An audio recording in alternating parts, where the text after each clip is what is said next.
This funny and handsome young man laughing with a group of friends is Abel, a relief distribution officer working for a local NGO. The NGO that Abel works for is a UN partner organization that recently opened a reception center next to Abel's village.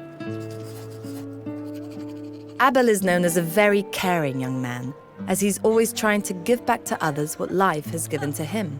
At work, he's very caring and professional with the beneficiaries. The young lady he's saying hello to is one of them. Her name is Afrida. She's a 17-year-old girl living on her own near the reception center. Like everyone else here, she thinks Abel is really friendly. She's very shy, but eventually finds the courage to say hello to him for the first time. But probably not the last time.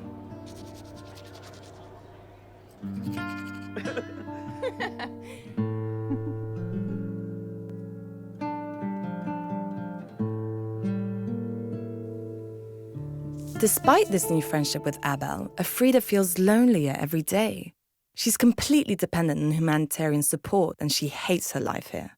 Her closest friend Lara convinces her that the only way to have a better life would be to become Abel's special friend.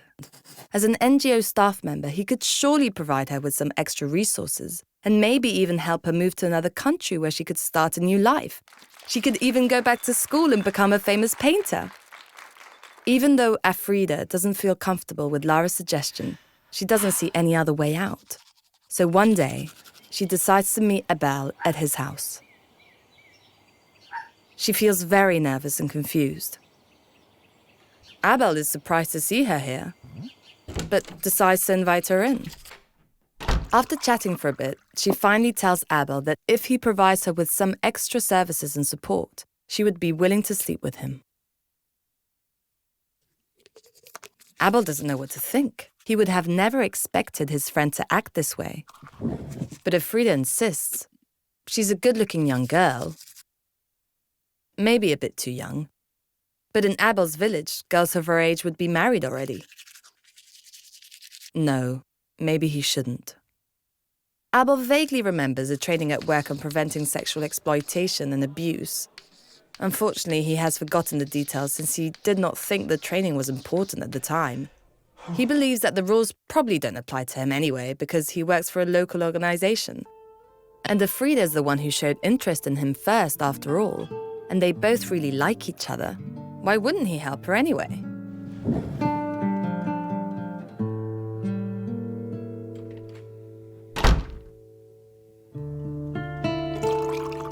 The next day, Abel tells his colleague Faustin what happened.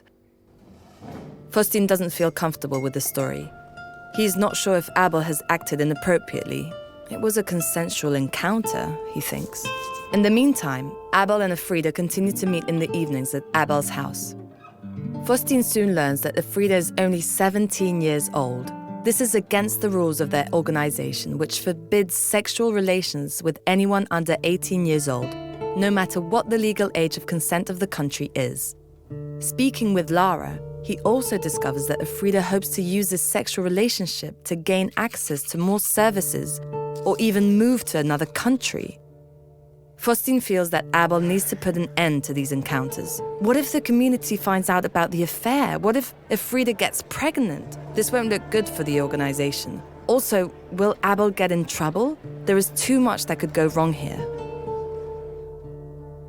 Faustin tells his colleague to either stop meeting with Afrida or to formalize their relationship by getting married as soon as possible. Beyond that, Faustin is not sure what else he can or should do, so he decides not to take further action.